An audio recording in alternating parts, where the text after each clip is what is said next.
दोस्तों, मैं हूं प्रेमलता और स्वागत करती हूं आप सभी लोगों का आपके अपने YouTube channel next gen PCS पर।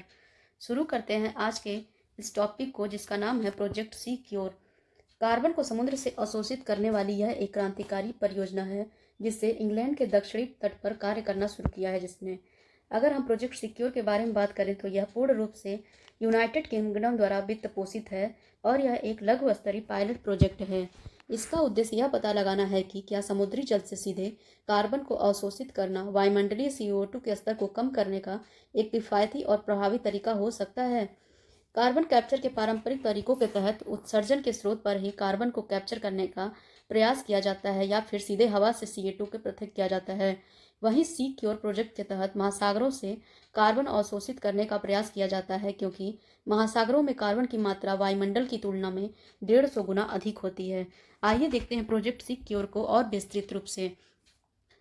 जलवायु परिवर्तन शमन। महासागर एक प्राकृतिक कार्बन सिंक है जो वायुमंडल से बड़ी मात्रा में CO2 अवशोषित करता है। यह तथ्य आप लोगों को पता होना चाहिए। प्रोजेक्ट सिक्योर का उद्देश्य महासागर की इस प्राकृतिक क्षमता को बढ़ाकर समुद्री जल से प्रत्यक्ष रूप से CO2 को हटाना है। यह जलवायु परिवर्तन को धीमा करने की दिशा में एक नवीन प्रयास होगा। कार्बन डाइऑक्साइड हटाने की तकनीक। यह परियोजना उन कई अनुसंधानों में से एक है जो CDR तकनीकों का परीक्षण कर रहे हैं जो नेट जीरो लक्ष्य प्राप्त करने के लिए आवश्यक है। यह कैसे कार्य करता है? इसमें 4 स्टेप हैं। पहले स्टेप में हम देखेंगे कि समुद्री जल का संग्रहण किया जाता है, जो कि इंग्लिश चैनल के नीचे एक पाइप के माध्यम से समुद्री जल को संयंत्र में लाया जाता है। यहाँ से समुद्री जल को संयंत्र में लाया जा रहा है। दूसरा, समुद्री जल को अम्लीय बनाया जाता है ताकि उसमें घुला हुआ अकार्बनिक गैसीय CO2 में बदल जाए। अकार्बनिक का जो है कार्बन गैसीय CO2 में बदल जाए। यह प्रक्रिया उसी तरह है जैसे कोल्ड ड्रिंक से बुलबुले CO2 के बाहर आ जाते हैं। इसके तीसरी हम प्रक्रिया में देखेंगे तो वह है CO2 निष्कर्षण या CO2 स्ट्रिपिंग।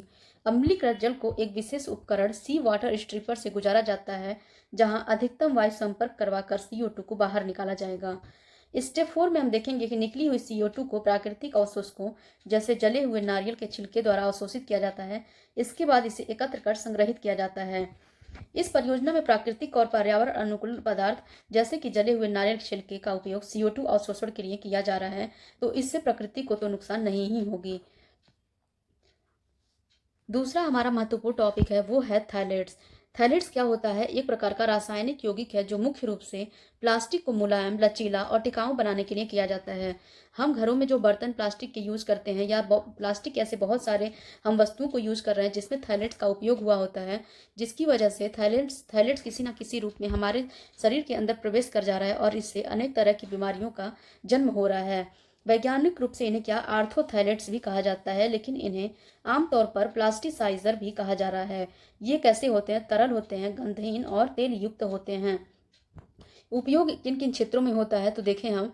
प्लास्टिक उत्पादों में प्लास्टिक के जितने उत्पाद होते हैं उनमें हो सकता है जैसे polyvinyl chloride pipe, cable, flooring tile, खिलौने, पैकेजिंग सामग्री आदि में होती हैं। दैनिक उपभोग की वस्तुएं जैसे शैम्पू, साबुन, nail polish, deodorant, perfume, hair spray आदि में, जबकि चिकित्सीय उपकरण में भी इसका उपयोग बढ़ चढ़कर हो रहा है। इसमें ग्लव्स, यूरिन बैग आदि। खाद्य पैकेजिंग और तैयार भोजन के डिब्बों में भी सैलिड्स का प्रयोग बहुत ज़्यादा मात्रा में होने लगा है। इसका स्वास्थ्य पर बहुत ही ज़्यादा प्रभाव पड़ रहा है। अगर हालिया अध्ययन को देखें तो इसके अनुसार हर दिन थायराइड के संपर्क में आने से दुनिया भर में 3.5 लाख मौतें दिल की बीमारियों के कारण होती हैं। यह दुनिया भर में दिल की बीमारियों से होने वाली कुल मौतों का लगभग 13% है, जो कि बहुत ही ज़्यादा है। इसके संपर्क में थायराइड के संपर्क में आने से दिल की बीमारी हो रही है और यह दिल की बीमारी जो होती है उनमें से एक कारणों में केवल 13% इसी की हिस्सेदारी है। स्वास्थ्य समस्याओं में देखें तो उसमें पहला है हृदय रोग। थैलेट्स रक्तचाप, धमनियों की सूजन और कोलेस्ट्रॉल असंतुलन को बढ़ा सकते हैं। यह शरीर के हार्मोन सिस्टम को बाधित करते हैं, विशेषकर थायराइड और प्रजनन हार्मोन को। पुरुषों में शुक्राणु की गुणवत्ता को ये घटा सकते हैं, महिलाओं में हार्मोनल असंतुलन उत्पन्न कर सकते हैं।